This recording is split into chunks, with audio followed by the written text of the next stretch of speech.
Alright guys, war is back. Season 43 is finally upon us, and I am on the complete opposite side of the warpath. We're on paths 8 and 9 this season. We're starting off on path 8. We got future Antman is on a team with Valkyrie and Odin. So I already put the Odin pre-fights on because I'm going to need it for a bishop on hazard shift. So what I actually did is my main account went from path 8 to path 9, and my second account went from path 9 to path 8.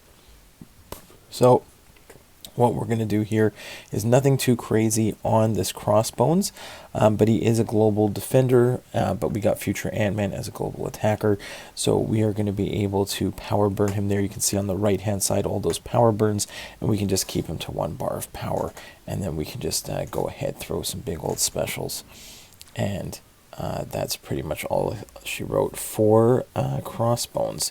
So that was the only fight on path 8 in section 1. On hazard shift, the first Spider-Gwen is Incinerate and Poison. So I brought in Iceman, who is also a global attacker, Poison and Incinerate immune, and with the Cold Snap on, immune to evades, so completely counters this Spider-Gwen. A very nice duped 7-star Spider-Gwen, I might add. But we're just going to go ahead and spam special ones, make sure we keep up the Cold Snap. We can heavy attack to detonate the Frostbite charges, and very nice fight. You can see all those nice power burns there as well on the right hand side with Iceman as a global attacker. I'm sure when I used to run path 9 many seasons ago, it used to be Iceman was one of my staples. Then it was Kingpin for a while, but then he was like globally banned for a bunch of seasons, and then I ended up moving over to the other side. So nice to have Iceman back. Next up is a Longshot on hazard shift. Also, this one is Incinerate Poison. We're going to go with Cassie. I've got a nice rank 5 Cassie Lang, and she's not Incinerate, but she is Shock and Poison immune. And I did speed this one up because it's a little slow, because with Cassie, I have to hit into the block during the Incinerate phase, and then I can attack in during only the Poison phase. And because I don't have any buffs, there's nothing for Longshot to nullify, and I'm less worried about, and he's not going to be gaining any MD from power, this Mystic Dispersion. So I'm not too concerned about this one here, but I do just have to play it slow. I do take like a little bit of I take some Incinerate damage, but I actually have willpower healing, countered that for the most part. Also, when I missed my special one there. Again, a little bit of nerves for this first war of the season after such a long hiatus, and I was very happy in the end how this fight went. I am going to have the next fight I am disappointed in, but happy with the execution. Very similar to this. Working with Cassie here on these fights, where the problem is when you have to Cassie, you want to keep up her power stings, and it's very hard to keep them up when you can only hit into the champ for half the fight. It is much more difficult to keep up those debuffs, because when she can't hit in during the Incinerate phase, she has to back away, and it doesn't work. So here we have a massive Sasquatch here on Incinerate Poison and power efficiency, and I wish I was more aggressive in this fight. At the beginning here, you see I'm going to hit into his block during the Incinerate phase. Now I did speed this up because spoiler alert here, I do timeout in this fight, so I don't die, but I can't finish off this Sasquatch here. So I should have probably, even in that phase, I had time to then, I should have done another heavy attack and gotten some more power stings on him. That I think would have been the ideal move. Now again, with Cassie, if you have one of those purple charges there for evading, like dropping down while they're either like doing a special or a heavy or whatever it is you get, I think it's just during a special attack, you get those purple charges. When you have one, you can do a 5-hit combo ending in a light, and you can put a poison on the opponent, and that is going to make the power stings last longer. And the special one is going to put on a taunt, which is going to force them into throwing specials. Now, Sasquatch loves to throw specials, so he's just reapplying those power stings over and over and over again, and that's what I want to see. Right? That's the ideal thing, because every time he throws one, it refreshes the power stings. So at this point, it was working out pretty well. But I feel like there were a bunch of times where I tried to, I'm at like my full 300 charges there, and I'm just waiting it out. And this is where I get clipped. Not the end of the world, but with the power efficiency, when he gets into Wrath of Karnak, or Wrath of Tanarak, and he has 2 bars of power, it's basically be unlimited special 2s. Now, if I would have actually had some power stings on when that happened, I think this fight would be over. But instead, it's just bad timing on my part. And you can see right here, I don't have any power stings on, and that's 3 specials in a row, 4 specials in a row. Now I'm stuck in the corner. He's going to go for a heavy attack. I'm going to go ahead and try and get a nice little heavy out of the corner. And then I finally start putting on some power stings again. But I had to like intercept my way out of there. But that moment where I could not get an opening to apply a bunch of power stings, and then there's going to be spots here where, like right now, I'm going to go ahead and try and get him to attack into me, and that one I did get. But there are a few times where I feel like the AI knew I was looking for Sasquatch to attack in, and just kind of sat back and didn't do anything. Like I think even here, I get some power stings again, but it's just not enough, and it's like a little bit too little too late. I should have been more aggressive throughout the fight, trying multiple times to get some power stings on. Spent too much time stuck in the corner. You can see even there, got a few of them off.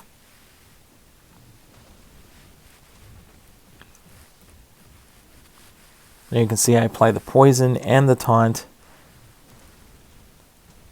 But I wasn't, again, also maybe I could have done some practicing in terms of the spacing on trying to heavy counter his, special one maybe a bit more. But there you can see there, I tried holding the heavy in order to get him to come in, and he doesn't attack. And I'm just kind of stuck at this point. He's not giving me any openings. And with 4 seconds left, with another 20 seconds, I'd probably have the fight, or another 30 seconds. But unfortunately, we had to heal back up, which really sucks. And then we do finish off this Sasquatch. So I haven't, yes, the Deathless season is over, but it's like, your hit streak, the hit streak's over, but the on base, streak is still there. So I haven't died yet. But the timeout is unfortunate. But we're going to go ahead and finish off the Sasquatch. I probably could have brought in anybody else to finish him off, but I'd rather finish with Sassy here. I could have done Iceman, but I needed Cassie for one more tricky fight that is specific for Cassie, and I was very happy with how that one worked out. So we're just going to finish off Sasquatch here, and then we've got some more Cassie action against him. I think it's a Spider-Man Supreme on the right side, the second mini on node 26. This is Sassy on 21. We don't have any of the middle mini bosses this war.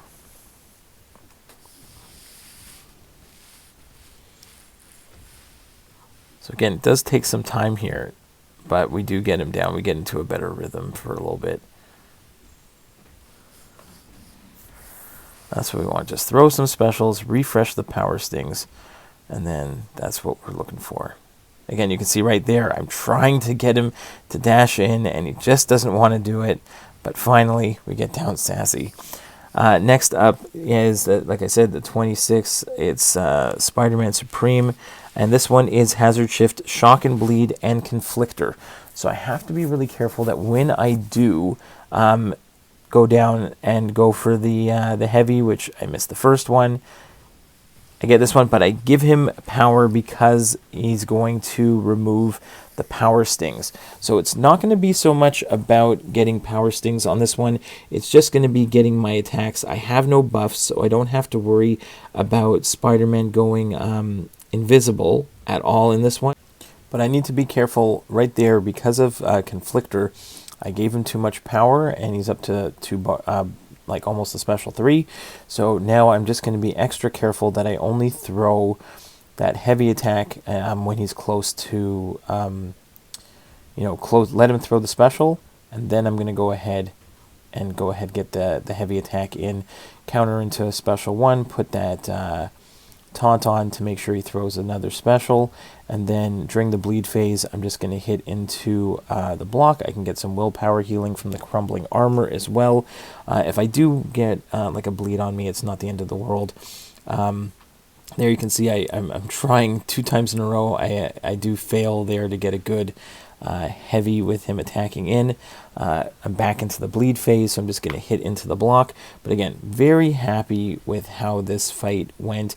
Spider-Man Supreme can be extremely tricky, and Cassie, just naturally without any buffs, does a great job countering. And with Conflictor, the even though I am triggering some power, I don't have to use a parry to get my hits in. I can use the shrinking ability on the heavy to get some to get my openings, and I can chain those into specials, so I can definitely get my damage in that way. So really like that for Conflictor, even though it is generating power for Spider-Man Supreme. Again, no Mystic Dispersion because I have no buffs, and I do have the taunt, so I can make sure that he's throwing his specials when I throw that special 1. And there we're close to the end, and I feel at this point I don't have to really worry about the hazard shift. I can just go in, get an attack in, and finish it off. So very happy what Cassie did. I know that Sassy is very disappointing, especially on the first war of the season, but what can you do? Next we have a one-eye open, hazard shift, shock bleed, Jessica Jones. And we're going to come in, I did have a Jessica Jones in the off season, and she was not behaving, get me backed up into the corner here, and I kind of get screwed, have to throw a special, and I take some shock damage there, and now I'm just going to go for some hits, take some, I have willpower, so I'm going to get some of that hazard shift damage, but now Jessica Jones finally starts to turtle up. I do have my Valkyrie sigged up high enough that she just needs 2 pierce buffs, and then I don't have to worry about the unstoppable. So even though Jessica Jones can be extremely annoying with her unstoppables, all I have to do is hit into her block the entire time at this point, and even if she throws specials and starts getting those nasty passive unblockables, unstoppables, then I can just ignore it completely and just keep attacking it. So there we get this really annoying unstoppable that takes forever to disappear, but I can just hit into the block and I have no worries about it whatsoever because Valkyrie is an absolute beast. So we're just going to make sure that Jessica Jones is turtling up, and then we can ignore hazard shift for the rest of the fight by just hitting into the block. And this is the only fight I needed Valkyrie for. Luckily, Jessica Jones, even though she didn't behave at the beginning of the fight, she behaved for the rest of the fight. Next on Path 9, we have a Bishop, also on hazard shift, shock and bleed.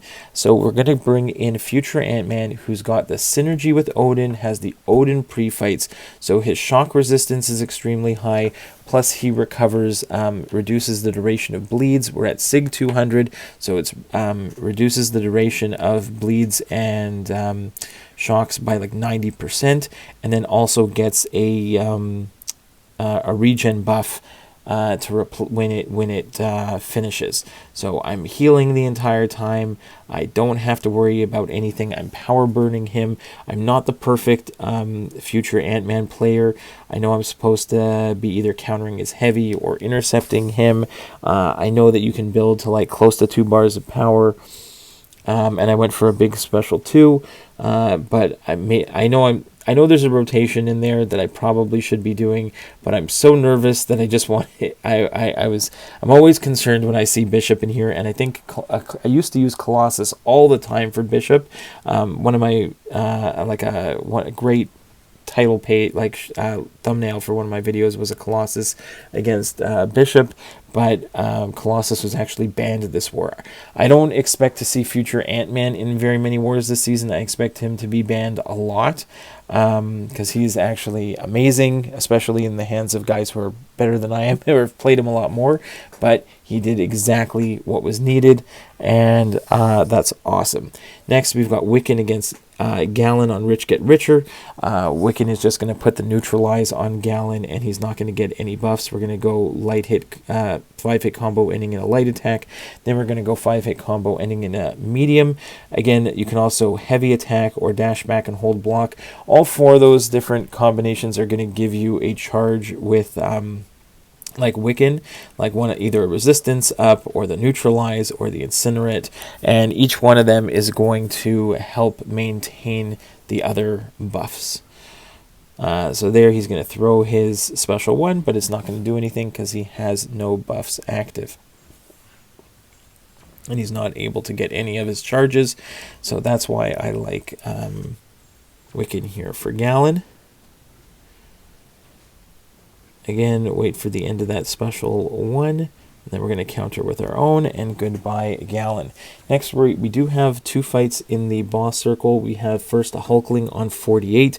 We've done this a number of times in the past. It does have that missing in action, and I do screw up a little bit, and I forgot that I have to knock him down and use specials consistently the entire time to avoid the falter. And if I'm not, I should be paying attention to the left-hand side there when it says approaching falter, but I missed it, and instead I do get clipped. But then we get back on this scenario where we keep the neutralize up every time Hulkling is trying to get a buff. Because of the neutralize, it's turned into an incinerate instead. He's got 25, 26, 27 incinerates. He is absolutely melting. Wiccan is the ultimate counter for any Hulkling. So there we go. And Hulkling is down. Last but not least, we've got a Mantis on Hazard Shift Incinerate Poison. And she is a global defender, but we've got Iceman again, who is the perfect Incinerate Poison Hazard Shift counter. And the only thing what I should be doing is here, I should be trying to push Mantis to a special 2 the entire time. So I'm sitting there. I'm not great at countering right away as she starts her heavy attack. I know that there is an opening there. I should have done some practicing there. Instead, I would let her do the full heavy. Just time-wise, it sucks a little bit that I couldn't figure that out. But I let her throw a special one, and then I get clipped by a heavy, and then I should have held on to that special for when the sleep expires. So there, I'm going to get stunned for a second, and she's going to hit me, which kind of sucks. But it's okay. Now she's throwing special 2s. We can get back into a good clean rotation. Here I remember that she's got I have to hold my, I'm going to throw the special, but I'm going to try and get to another special before that sleep gets me again. So again, nice little intercept, and I throw it right as the sleep is expiring, so I do not get stunned. Force Mantis into over 2 bars of power, and that's much better, and Iceman ends up doing the job. So hopefully enjoyed the first war of the season. New paths for me. It's going to be a fun season. Who knows how many fights we're going to be taking each war. See you in the next one, guys. Bye-bye.